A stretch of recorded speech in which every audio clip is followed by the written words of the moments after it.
Ladies and gentlemen, next up we will have Dr. Atip Asvanund, Director of Digital Council of Thailand, Mr. Peerapong Jaroon-Ek, Chief Executive Officer of Origin Property, Dr. Poramaporn Prasarttong-osoth, President of Bangkok Dusit Medical Services, and Mr. Siripakorn Cheawsamoot, Deputy Governor of Tourism Authority of Thailand, to join us and talk about the Thailand-Destination of Living. Mr. Chatchai Thisadoldilok, Senior Vice President at the Stock Exchange of Thailand, will be moderating this session. This session will present views on the emerging opportunities post-pandemic regarding the momentum of Thailand tourism sector. After the country has relaxed its entry rules, it's expected to have a rebound number of tourists, and also will drive growth amid increasing headwinds from surging oil prices and accelerating inflation.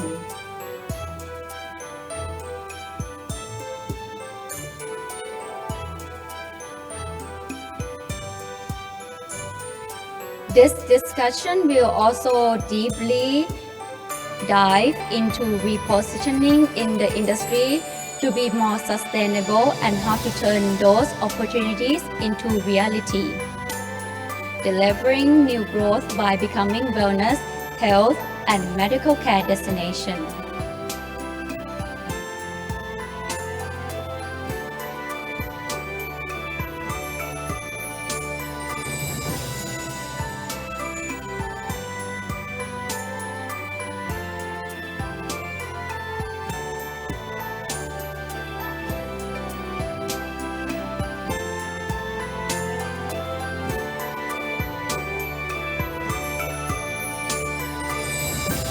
So ladies and gentlemen, please join me to welcome all the panelists and our moderator on the stage, please.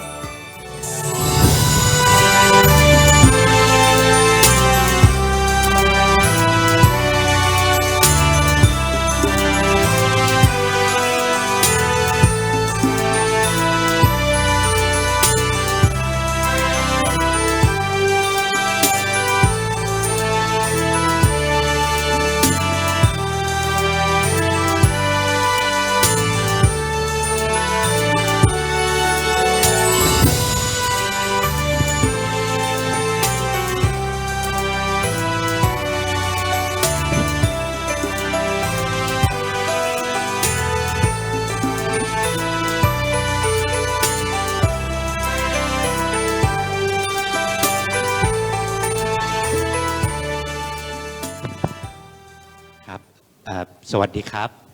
Good afternoon, ladies and gentlemen. So, welcome to another session of Thailand Focus Conference. In this session, we have panelists from diverse background. We have key policy maker. We have expert, industry leaders, and top executives to share with the audience about the Thai tourism industry and a new way of high-value tourism, which is a new hope for the Thai economy. So thank you again, all the panelists, for joining this session. I'm sure that we will learn a lot from your sharing and your discussion.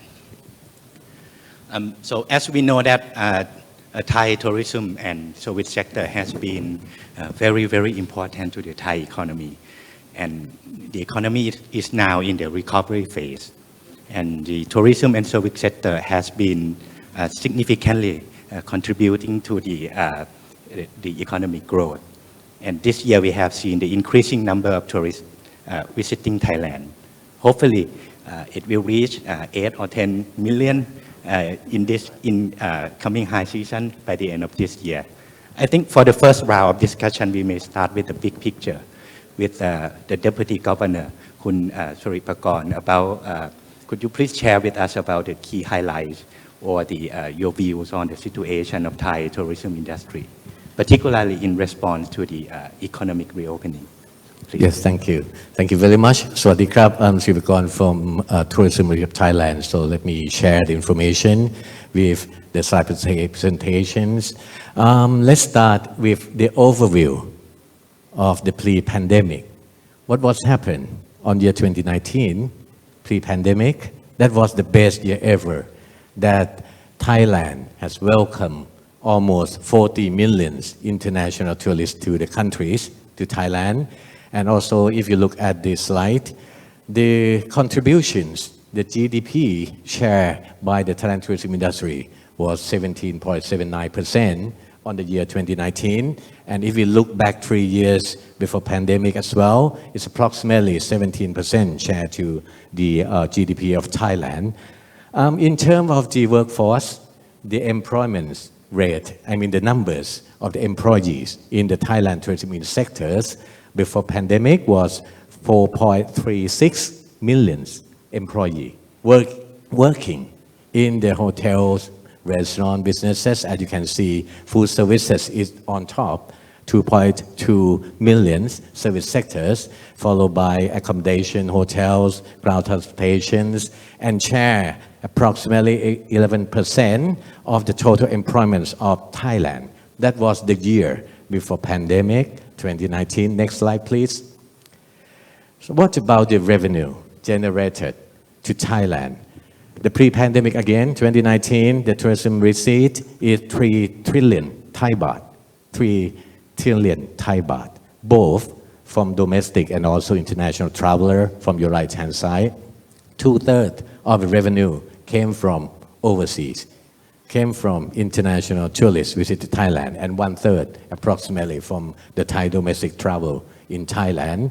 Top 5 spenders in terms of revenue were from China, Malaysia, Russia, Japan, India. That's the top 5 spender.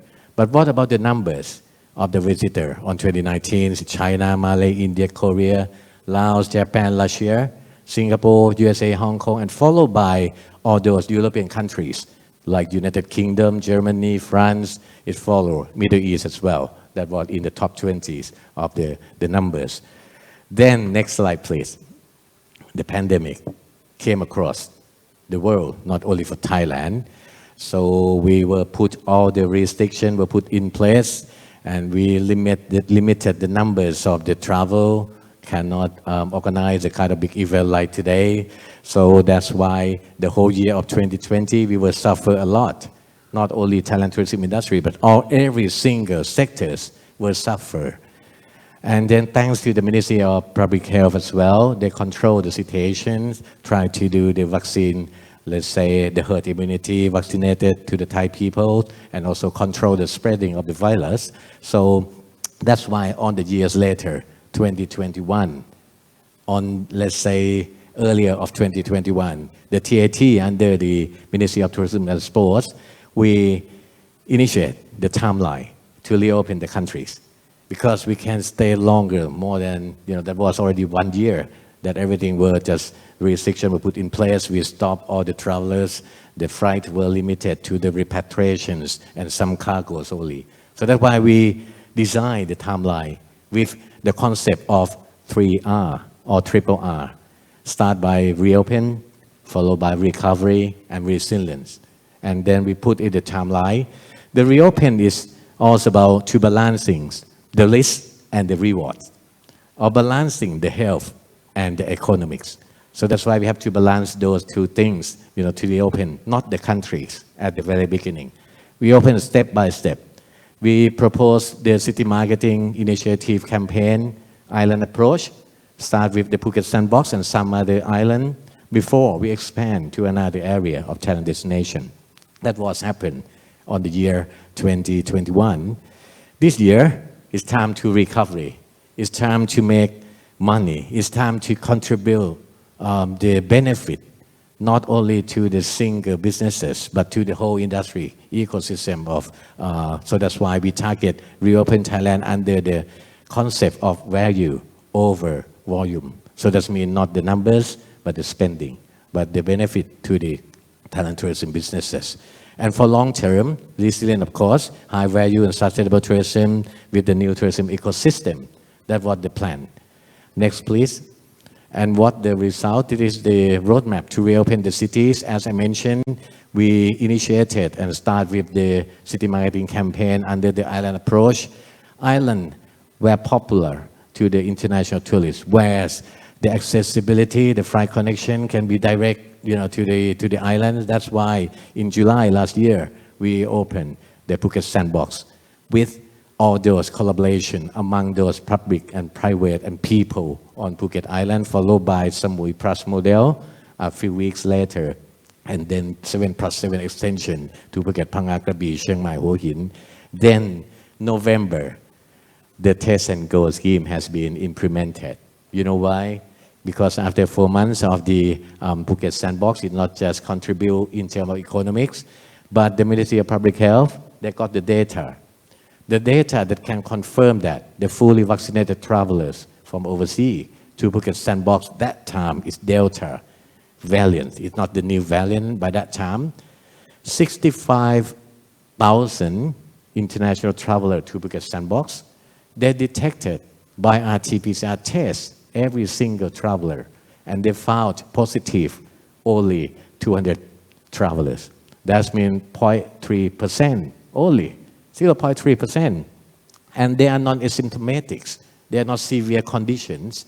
So that's why we propose this to balance economic with the health and safety of the people to, let's say, easing the restrictions of test and go scheme. So that's why it was implemented in November. Next, please. And what's the result? This is the numbers of the tourists to Thailand last year. On your left-hand side, it was in January to December last year. Only 427,000 travelers from around the world visit to Thailand. But look at on your right-hand side, after the step-by-step easing the restrictions by the Thai government, by the CCSA, and all the authority concerned, relevant agencies, the number is increasing. I might say dramatically for the Thai tourism business, because it just reached the numbers of 1 million travelers overseas, the international tourists, on the month of July last month. And the trend is still there. The trend is still good. The pre-pandemic numbers of tourists is at least 3 million every month. But this is the new normal. This is the new situations that we're facing at the moment. We reached the number of 1 million in July. So that means from January to July is 1.5 billion Thai baht by 3 million international tourists. So next, please. So this is just, ideas of the Phuket Sandbox contribution in terms of economics. So I will pass this to another slide, please. So the recognitions. The Phuket Sandbox and Samui Plus model has inspired the other destination. We learn from each other. That means we learn as well from the other destination, and then we initiate the Phuket Sandbox, and we're well recognized by CNN Travel, Bloomberg, Asia Times, and also the South China Morning Post, for instance. This is the recognitions, and then pave the way to open the country, the destination. Next, please.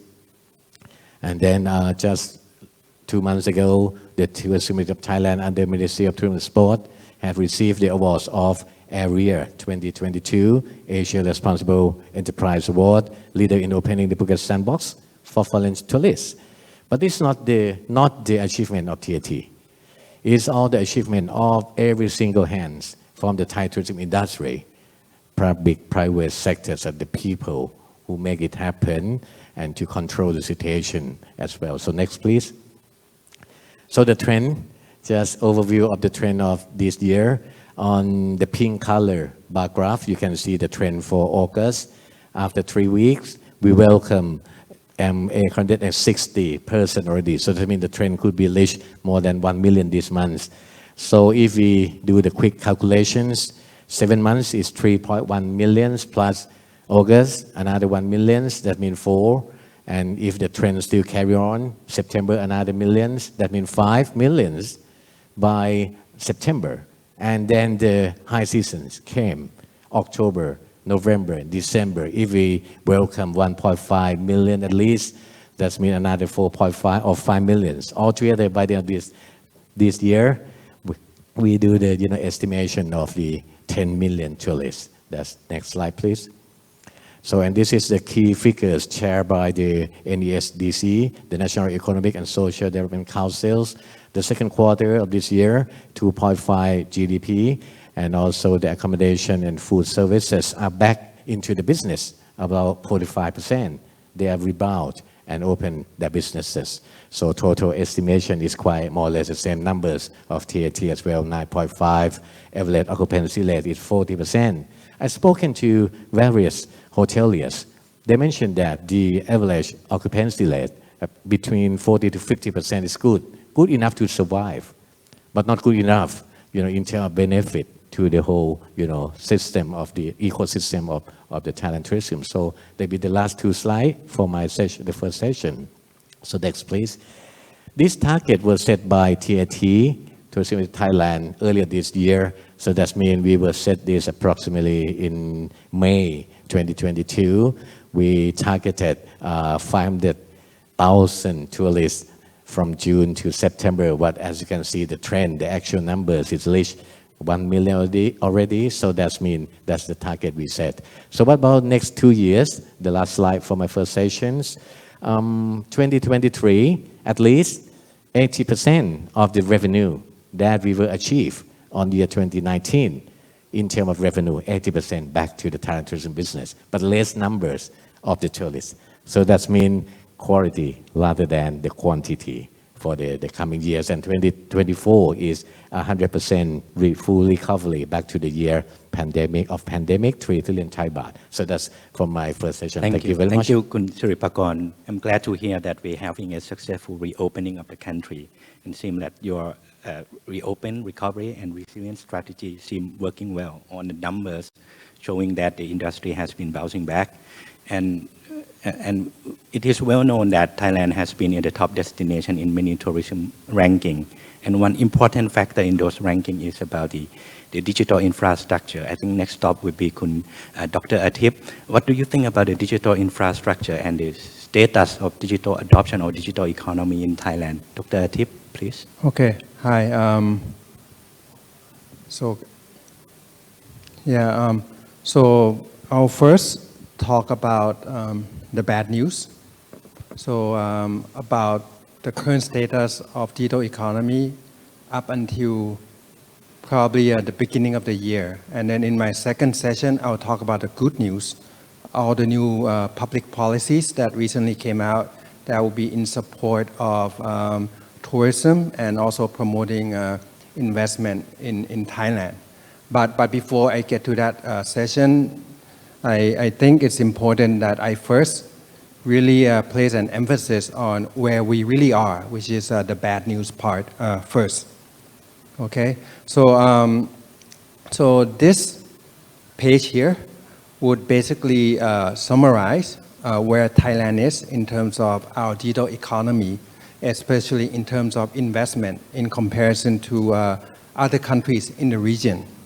So the headline is that technology investment in Thailand has been declining for the past at least 2 decades.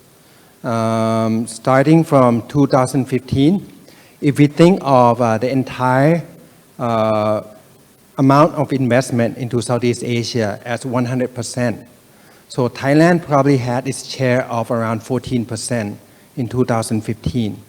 But if we went back further than that, when I was probably back in school, I'm pretty sure this number was in the high 20s. Thailand was probably around number 2, probably second to Singapore when I was back in school. But last year, 2021, and this is where what I meant by the bad news, we were down to 3%. So for example, if there is $100 million investment in Southeast Asia, only 3 million would come to Thailand. And that is where we were or where we are. And so looking at this number, in Southeast Asia, we are probably just ahead of 3 countries, Cambodia, Burma, and Laos. And this is where if we don't do anything, we look at all kinds of trends, and we are likely to get smaller and smaller. I can go for hours talking about why it has come to this, but I think the investment community probably already knows. It has to do with competitiveness nature of Thailand in many different ways. The education of the people, public policies, taxes, and many other things, which I will not go into that number today. And another figure, which we always compare against other countries, is the number of startups, of investment into startups, or the number of startups in Thailand. Last year, we had around 1,000 startups, whereas Singapore is up to 55,000 startups, about 50 times more than what Thailand has. And that's very impressive for a very small country. And if, we can even compare the number of unicorns. We have around 2 or 1, depending on how we count. We may be at 3 a couple months ago, but I think we're down to 2 again. And what is very interesting in this chart here is many of these countries were behind Thailand when I was back in school, or even a couple years ago. Now they are far ahead of Thailand. And a very interesting topic that we always discuss is how Indonesia has now surpassed Singapore in technology. But this is to no surprise, because Indonesia has a very large population. And in many ways, investors have found that they no longer need to invest through Singapore to get to Indonesia. They can go directly to Indonesia, and same as other countries like Vietnam, Malaysia, or Philippines. But what about Thailand? Where are we? And just remember, this is the bad news part before I get to the good news about what the government has done recently to try to turn the country around. And we did extensive interviews into why the investment into Thailand has been decreasing. And here's what we found. Number one, we found that when we have a startup that is starting to be somewhat successful and starting to be able to raise funding, the startup in Thailand would almost always get an offer by an investor. An offer would be like this: I will invest 100 million in your company, but you need to relocate your registration to Singapore because we like the laws better there. And almost always, no one can refuse. Well, it'll be difficult to refuse $100 million. Just no matter how loyal you are to the country, it's a very difficult to offer to refuse. And we have yet to find a startup that refused that offer. We try to find if there's a startup that would refuse the offer and decide to stay in Thailand and refuse a $100 million investment. No one has refused. And if we look at all the tech companies that we hear about in the news, even if all the employees are Thai, the founders are Thai, but the paper registration is in Singapore and does not pay Thailand taxes. So this is a problem. And we ask them, usually they say that 70% of the problem is why the investors request for them to move to Singapore or other country is because of the laws and regulation in Thailand, especially taxes. And tax, if you're an investor, tax is a very important issue. Okay, and the second part is the lack of digital skills in Thailand. And this is something that would be really relevant to the second part. When I speak again for the second part, I'll talk about why digital skill is very important and related to, strongly related to the tourism and bringing in expat into the country. But if we, to give a little bit of details, if we look at for every 100 working person in Thailand, only one person will be able to write a computer program. So we are at the point where if you have 100 working person, only one person can write a computer program. But if you compare to Malaysia, for every 100 working person, 11 persons will be able to write a computer program. That's where we are. And I can talk for hours about how we ended up this way. And this is a well-known problem. The government or the ministries know about this. They have tried to solve this for many years. And this goes to the bigger problem of why Thai people don't like to study math and science. And it's very hard to promote math and science in Thai education. And this is where we are. We have companies that, Thai companies that want to relocate, actually move the register in foreign countries. And we have lack of programmers. We cannot find people with enough skills to build our economy or to build our digital sector. Okay, and I would end my first session here. And just remember, this is the bad part. And then I'll come back to talk about the good part about how we are changing all of this. Thank you, Khun Atip. Thanks for your update on the status of Thailand's digital readiness. Hopefully, we will have more techie investment, more techie startup. And by the way, fortunately, Thailand has been in the top ranking of medical and wellness tourism. Next stop, Dr. Poramaporn. I think BDMS is probably the largest hospital chain in Thailand. What do you think about the industry trends and business opportunities now, particularly in response to the economic reopening and the post-COVID-19? Thank you.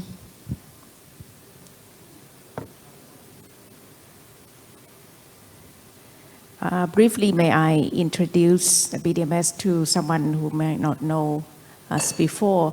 BDMS is the largest private healthcare operator in Thailand. Roughly, we have more than 50 hospitals in Thailand and 2 in Cambodia. The number of beds is beyond 8,000. Apart from hospital business, we also have BDMS wellness clinic, laboratory, pharmaceutical company, and chain of drugstores. We are proudly to be a member of Dow Jones Sustainability Index last year, and we still the number one or the first one in Asia in healthcare sector. The good news, medical tourism of Thailand, it's very well known, and we right now on the number 3.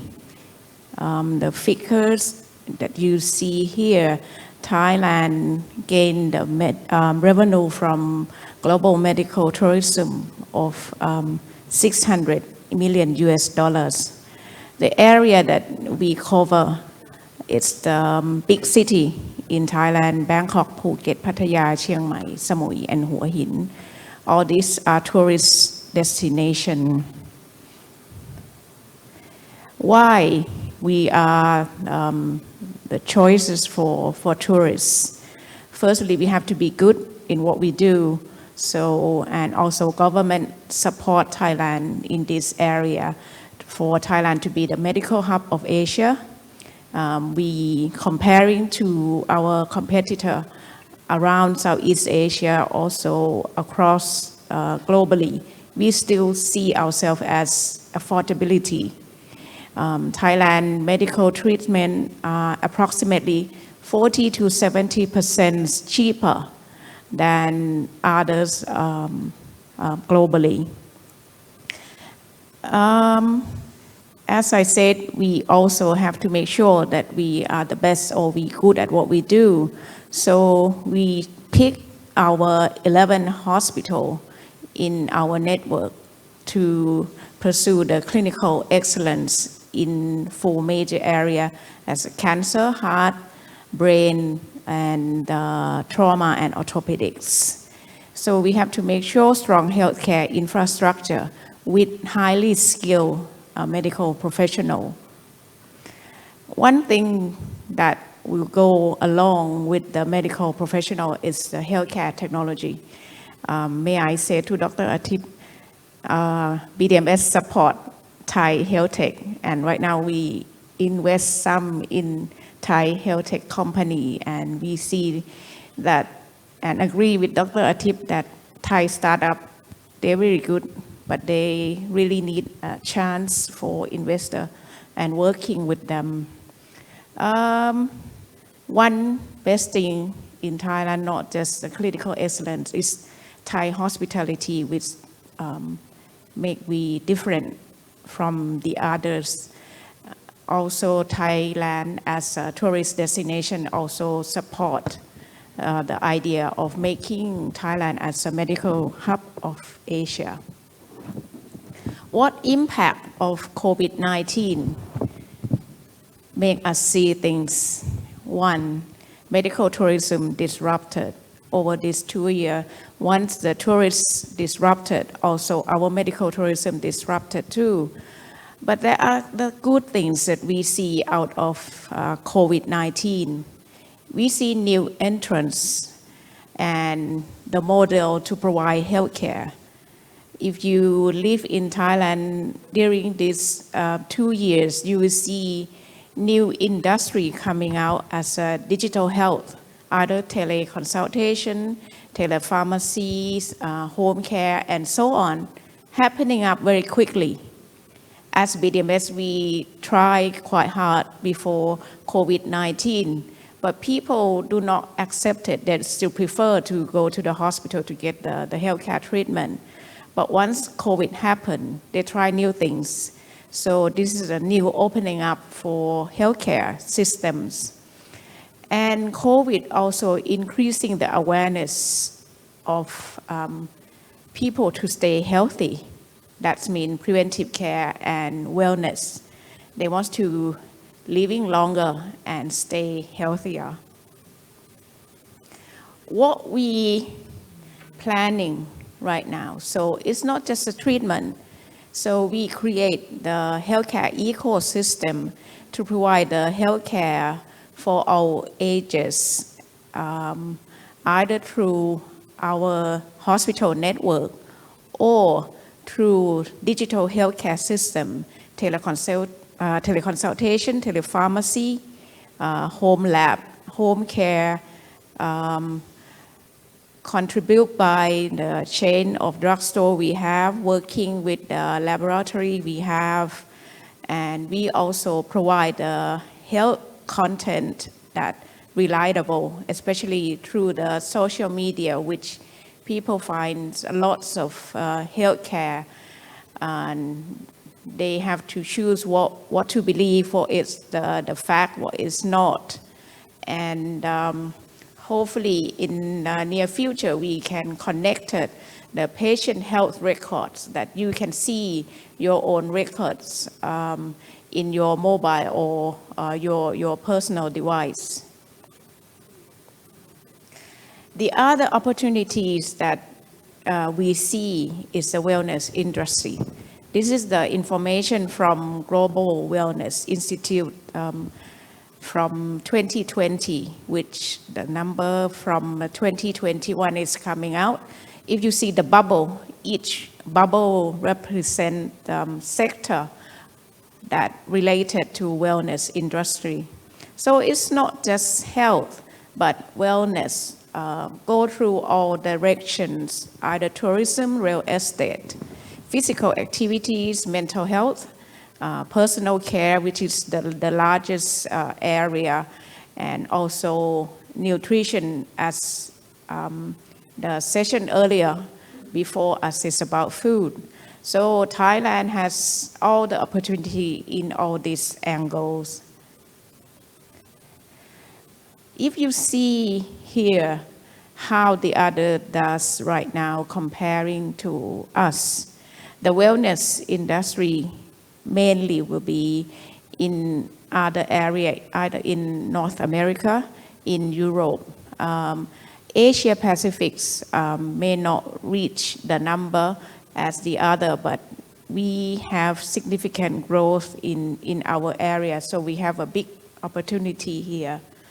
I like to stop here and we'll come back to the second session. Thank you, Dr. Poramaporn, for sharing your view on the positioning and key advantages of Thai medical tourism on the BDMS healthcare ecosystem and on the increasing global demand for wellness. I think next, Kun Peerapong, I think it would be nice to hear from you about the property sector, how it could benefit from the recent economic reopening, and what are the industry trends, and how could your company respond to those trends? Kun Peerapong, please. Thank you, and good afternoon, everybody. As everyone knows, the COVID hit the world very hard, and everyone affect everyone, every industry, and one way or another that change our life. Work from home, learn from home, cook from home, everything from home. That would be the trend post the COVID. So the property developer seek the opportunity to grab this trend to build more service, everything from home. That could be the global property trend, including the work from home, digital nomads that they can work anywhere else in the world. Due to the very strong point that everybody mentioned, so we can grab this opportunity no matter that they born from any country, but they will see the country that they belong to. I think Thailand is a very potential one. We have very good food, very low cost of living, very affordable property price, very high standard of healthcare service. So that's why Thailand should be one of the best choice to be the destination of living of the world. We can make the positioning as our selling point to be the global retirement world or the second home of the world, some stuff like that. I want everyone understand a little bit more about Origin Property public company. We are one of the top 5 real estate developer in Thailand. We do a lot of projects since we start the company for 13 years. We done more than 125 projects. We spin off the landed house business last year, Britannia, that have the growth something like 50% a year, to be one of the top 10 net profit real estate company as well in the last quarter. During the strong point of Thailand, so we diversify more to grab the opportunity of the coming back of the tourism business. We do the pipeline of the recurring income in terms of hospitality, hotel business, something like that. We do the pipeline of the hotel, 21 projects with something like 6,000 units come within these 3 years. We hope that we will prepare to have the opportunity of the coming back of tourism business. And we do a lot of the service to the customer. We do the service on demand that they can use the application Primo Plus to do whether on they want something like housekeeping, cleaning, laundering, including pet care service. We do a lot of the condo with pet ferry program. We like to everyone use very smart life and not spend non-valuable time to do the non-important things, something like the home things that we try to do. And we want to expand more service that we try to spin off our service company as well. Primo already submit the filing, and hopefully we can do the IPO in this year for the third IPO of Origin Group. And next year we like to spin off the hotel company called One Origin as well. And in terms of our strength, that we do the property and service, and we have an ecosystem of 100,000 people in our group. That's why we diversify to set up the company called Origin Healthcare. That something like the aging society trend and a very strong point to catch up both Thai and foreigner to live in our properties, our community, to incorporate with the very good reputation, local hospital in everywhere that we do the project. We try to convenience the customer, the people, something like that.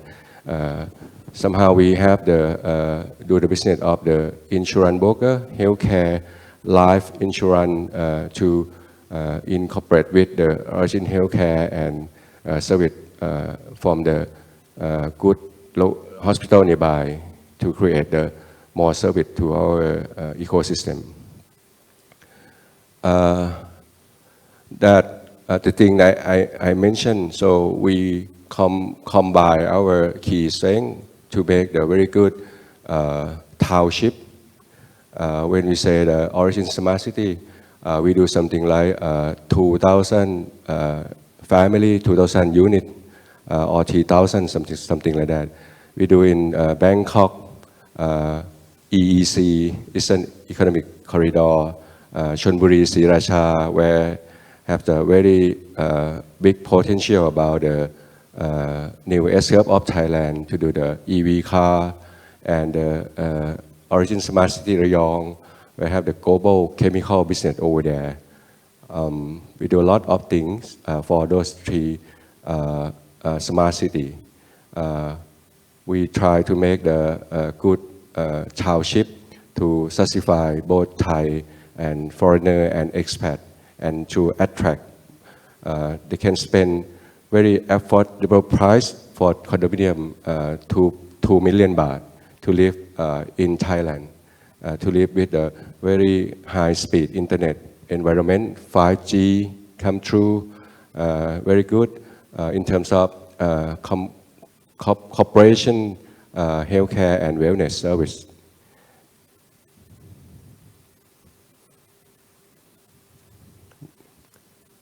Okay, this is the picture of the what we done present in the video presentation.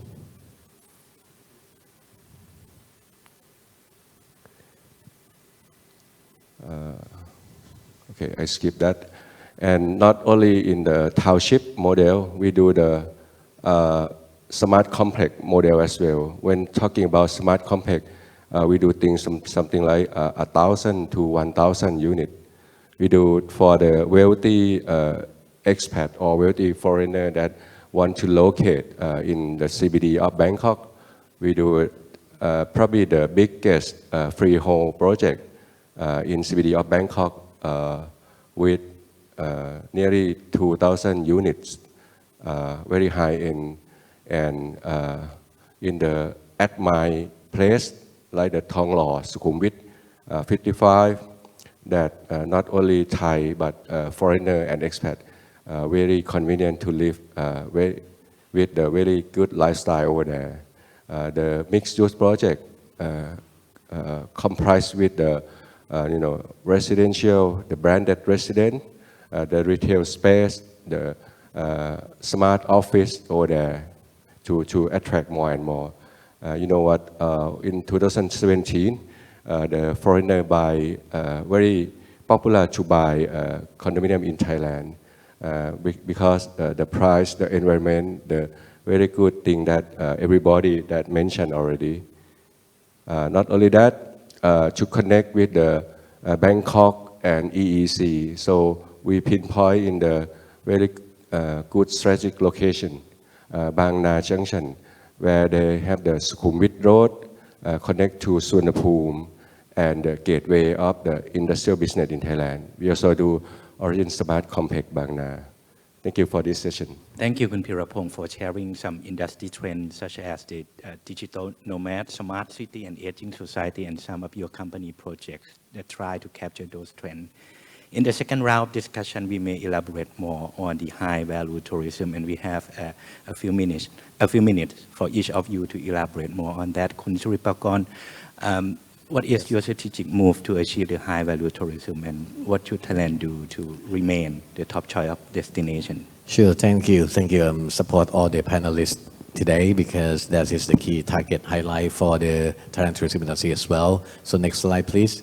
So I have about 12 slides remains, but I will go very fast, and then I'm really happy to share all the PowerPoint to everyone, so don't need to worry. This is the key strategic directions to create demand, shape supply, and drive collaborations. That's the key strategy to success and to achieve all those high-value tourists in the future. So next slide, please. So this year and next year, we propose to the cabinet and were approved and acknowledged by the cabinet of Thailand. We're going to celebrate the Visit Thailand year 2022 and 2023 under the theme of Amazing New Chapters. What does amazing new chapters mean? It is very good aligned with the theme of today's event as well, the new hope of Destination of Living. The new chapter is also about the experiences menu. The new chapters after 2 years of the pandemic, whereas the people around the world, they're working from home, as everyone mentions. Thai people, in particular, the Thai hospitality, we're working from heart. We work from heart to welcome and then shape all the supplies, upgrade, leveraging the service, digitalizations, and also the sustainability way as well. So next slide, please. So with the key strengths of Thailand, the soft power of Thailand, or I might say the code name is SPOT, S-P-O-T, soft power of Thailand. We define as 5F and 4M. That is the amazing new chapter. The food, fashion, fight, festival, film, and also music, museum, master, and metaverse, meta-tourism, digital. That is the key soft power of Thailand. Next, please. So this is a, well, I might, spend some time to explain about this. It's also about the, paradigm shift. We no longer promote the destination brochures. We no longer produce the product catalog, but we're going to propose the new chapters of the experiences menu to the tourists. This is we define from A to Z or A to Z. Amazing Thailand has it all in Thailand after the 2 years of pandemic. This is the new experiences menu. Look at some details. A stands for authentic artisan of actually wellness retreat actually. The ecotourism, of course, responsible tourists, and also the look at M is medical tourism, just like Dr. Chatchai just mentioned, the medical tourism and wellness, organic lifestyle, and also the reconnect with nature, responsible tourism. W, workation, digital nomad, that is the key target experience, but we need all those infrastructure support, all those IT infrastructure support to these kind of target segment. Z or zero waste, zero food waste. This is the key of the sustainability way to propose to the tourists the new experiences menu of the amazing new chapter. So next slide, please. What about the achievement this year? Thanks to everyone. Thanks to every single hand. Travel Leisure Asia, we are the best city, Bangkok and Chiang Mai. We are the best island, Phuket, Samui, and PP. And also, we are the best digital nomad cities globally. We are on the second, just behind Denmark, if I'm not wrong. We are the second. There are 4 criteria of the best destination for digital nomad. First, IT infrastructures. There are more than 15,000 Wi-Fi spots in Bangkok. that were, announced and published by the prize awards on that day. We are one of the best value for accommodation. We have varieties of food and restaurant, and also the local and public transportation is good. So this is support all the target segment of digital nomad by the achievement of the world recognitions by the achievement of Thailand. So next, please. So there's some example of the achievement. The best city, Bangkok, destination. We are the most popular destination, TripAdvisor Award number 5 and 6, and then the annual Global Retirement Index on the lower part of your right-hand side. That's I would like to focus on this as well.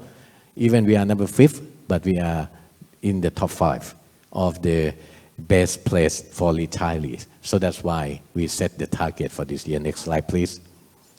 So the potential target segments for the Thailand tourism industry by the Tourism of Thailand under the Ministry of Tourism and Sports. Of course, the first one is family, because they often travel during the off-peak season, even this moment. And they are the very first group who travel to Phuket Sandbox. We saw a lot of the family tourists from around the world come to Thailand because they got confidence, they trust in the destination. They're safe here in Thailand. Digital nomads, of course, because of Dr. Atip just mentioned, we need more travel tech startup. We need more IT infrastructures, to do remote working from anywhere, and long stay travelers. Health and wellness, of course, absolutely. Millennials, active senior, that is the key target segment. So next one, please. So this is the last slide, if I may, to share to everyone. Because after this, there will be some kind of the key challenging of the allies at the moment. The long-haul market, we're going to promote Thailand as a year-round destination. Because normally, with the pre-pandemic, all those Europeans and super long-haul United States, they came to Thailand during winter. But at the moment, the behavior changed. They travel longer, they stay longer, and they travel more often, and they have to stay they would like to stay longer. So health and wellness, family with kids, active senior, and remote workers, teleworkers are the key driving for the long-haul market. And the new market like Saudi Arabia, which actually the Thai Airways will just, resume, open the inaugural flight between Riyadh to Bangkok. That's another key potential. USA, the Delta Airlines, in collaboration with the Asian Airlines of Korea, they're going to fly more frequently to Thailand via Korea. Short-haul market, the great resumption of 5 news, right? New Hope today. New segment with the growth potential, as we mentioned already. New areas for the source of tourist market, so not rely on one single market any longer. New partners in existing market in terms of digital tourism, in terms of responsible tourism as well, and then in terms of the hospitalized health and wellness. New infrastructure, we need to shape the supply, and new way of travel experiences, the new high-speed train, connectivities. But only one thing that I would like to mention, at the moment, the demand is still high. The pent-up demands, they still rise in terms of demand, but the key challenging is the connectivity, the accessibility, the airlines. At the moment, according to the figure from CAAT, Civil Aviation of Thailand, they mentioned only 30% of the flight slot were in operating.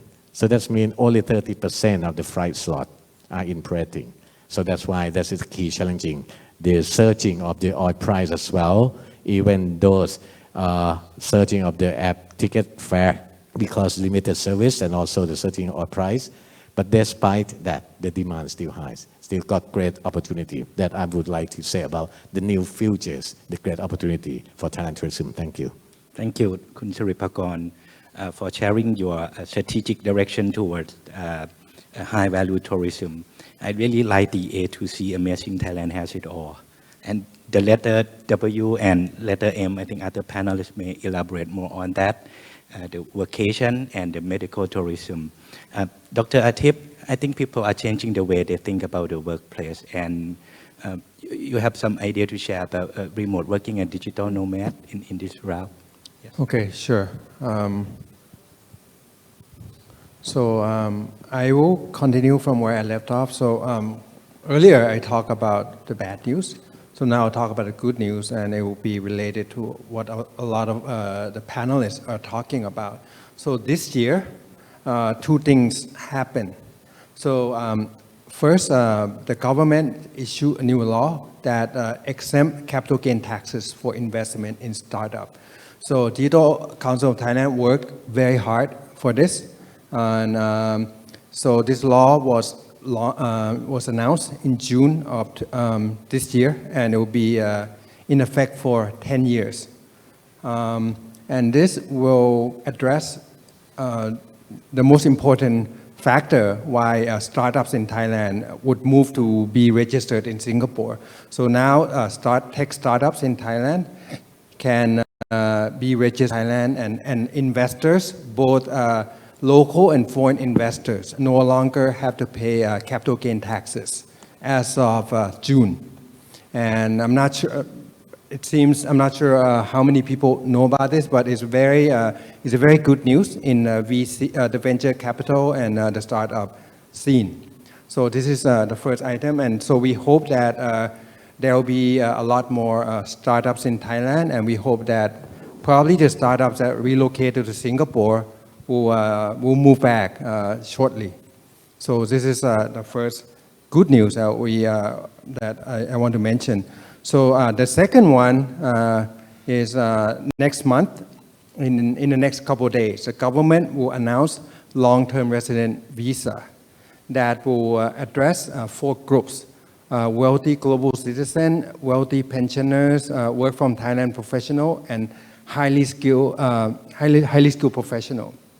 So basically, it's a 10-year long visa with a special reduction in income taxes and convenience for coming in and out of the country, and privileges also applies to their wives and their children.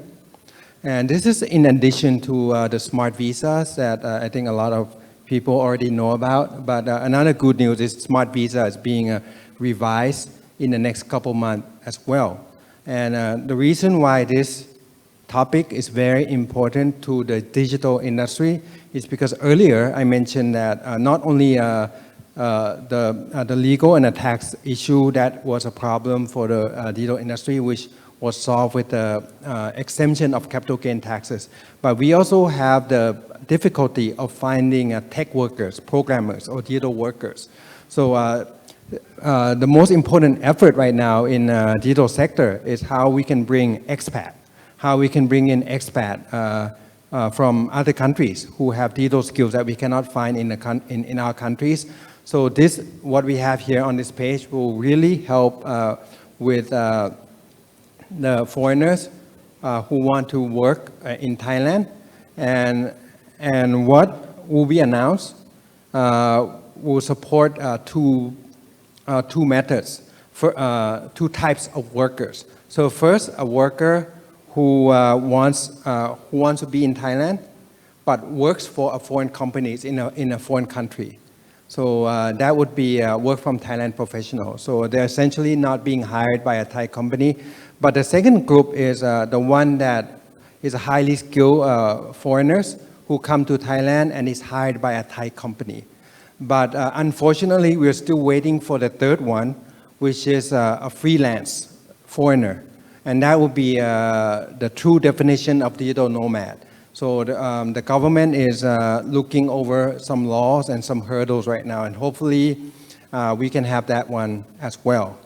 But I think the combination of the two new public policies will do a lot to help the digital sectors, and also will bring in foreigners,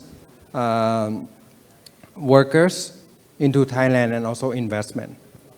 Okay. Thank you, Dr. Atip. The long-term resident visa is really a good news for the industry.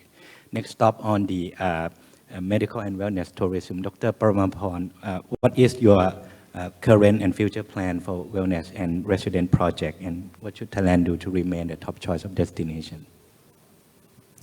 He already mentioned about the opportunities.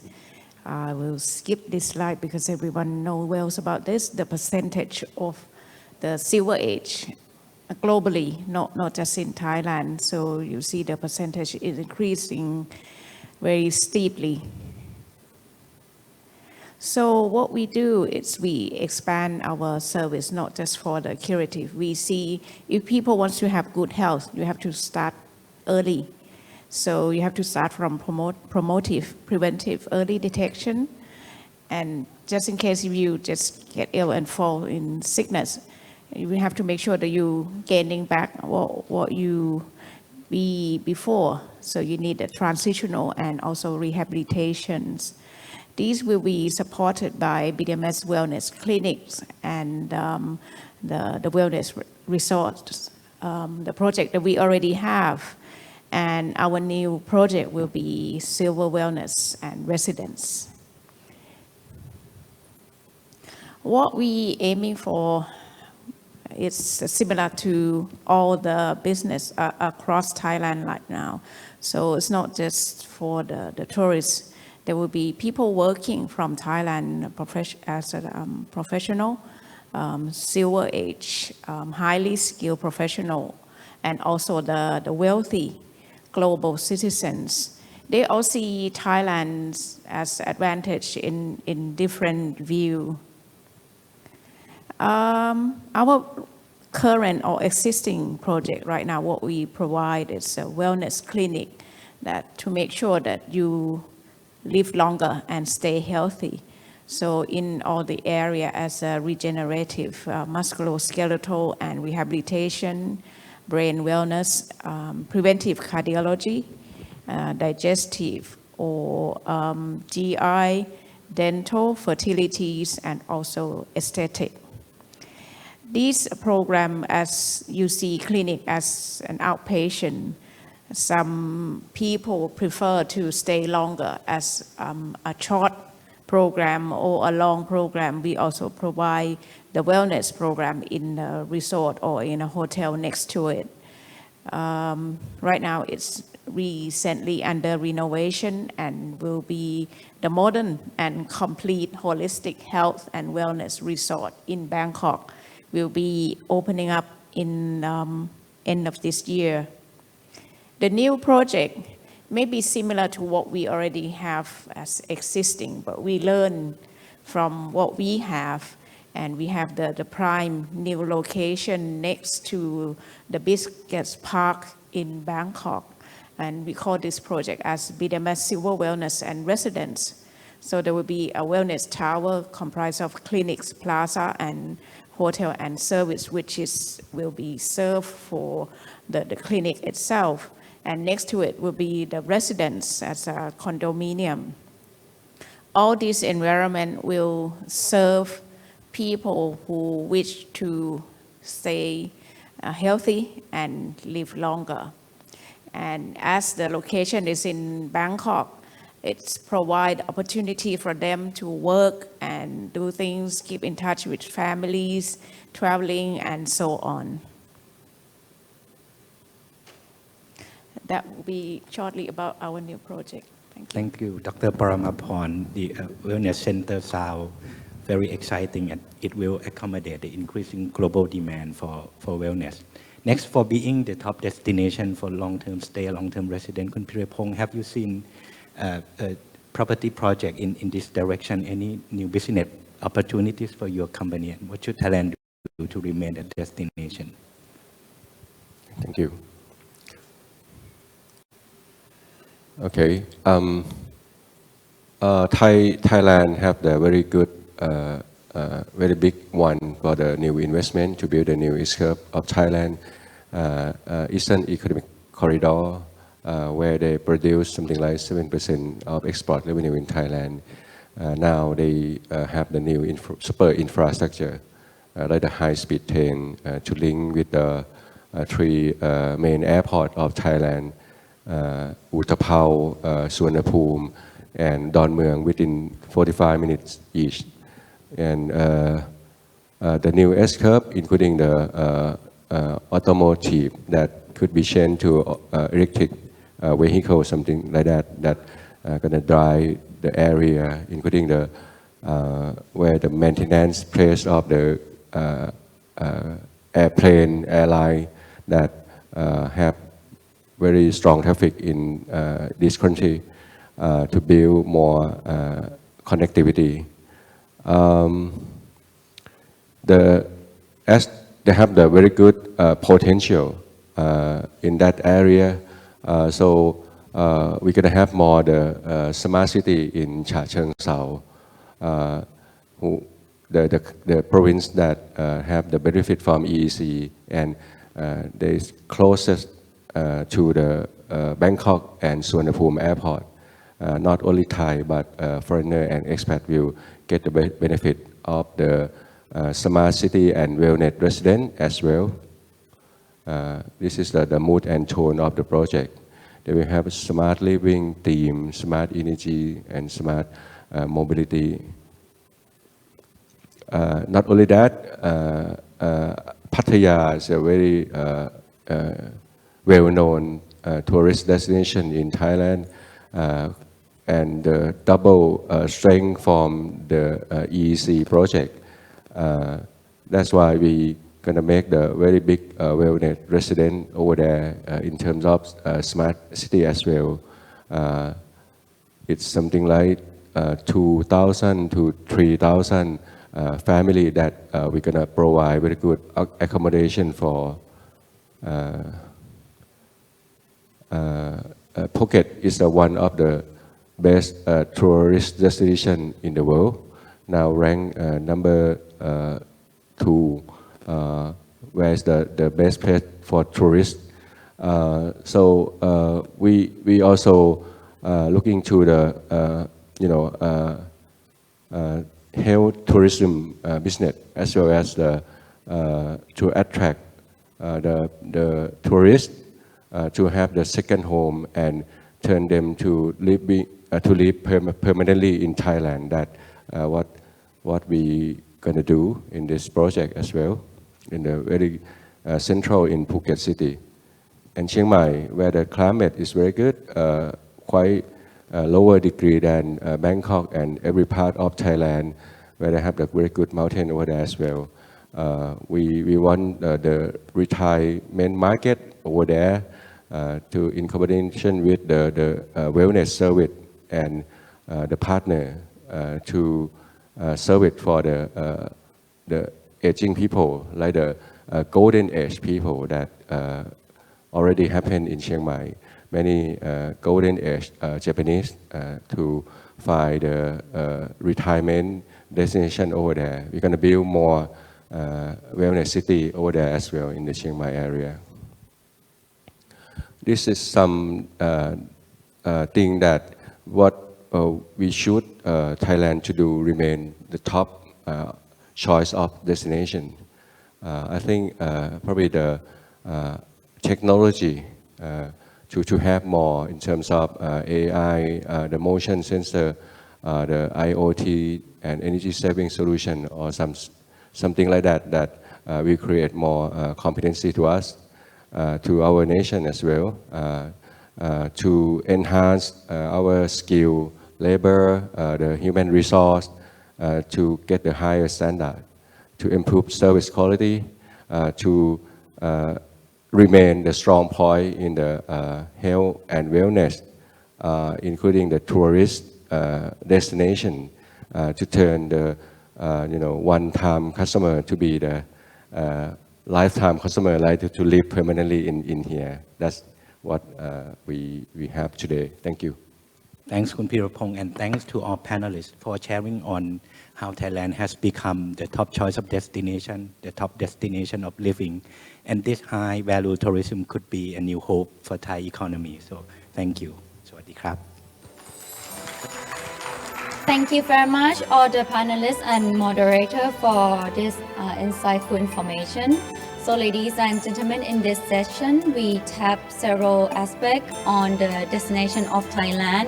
In the tourism aspect, we now know that in the view of the policymaker, tourism sector has been a very important engine for the Thai economy. In 2019, total employment in tourism sector has accounted for 4.36 million with the 3 trillion Thai baht revenue. We had almost 40 million travelers visiting Thailand. However, when the pandemic hit, the tourism in Thailand also took a big hit as well. However, good news is that after Thailand has reopened, we are now in a recovering mode and we focusing on value over volume. And the number of the tourism has increased dramatically and expected to be reaching 10 million by the end of this year. Also, we come up with a new concept of write your own chapter, amazing new chapter featuring soft power 5F and 4M from A to Z. Amazing Thailand has it all, which is a very important and interesting concept. In the tech investment aspect, Thai investment in the technology industry in Thailand is declining and the number of Thai startups is comparatively small comparing other countries in the ASEAN. This kind of thing can be done and it can be fixed by attracting more investment as well as developing the skill, which now, as we have listened from the session, the DCT has implemented significant measures to attract more startups to come to Thailand for both startup and investor, as well as launching the long-term resident visa to attract high potential foreigners with high skill. So after hearing this, we should hear some good news about the return of startup Thailand soon. And with the healthcare as well as Thailand being top 3 global medical tourism by revenue.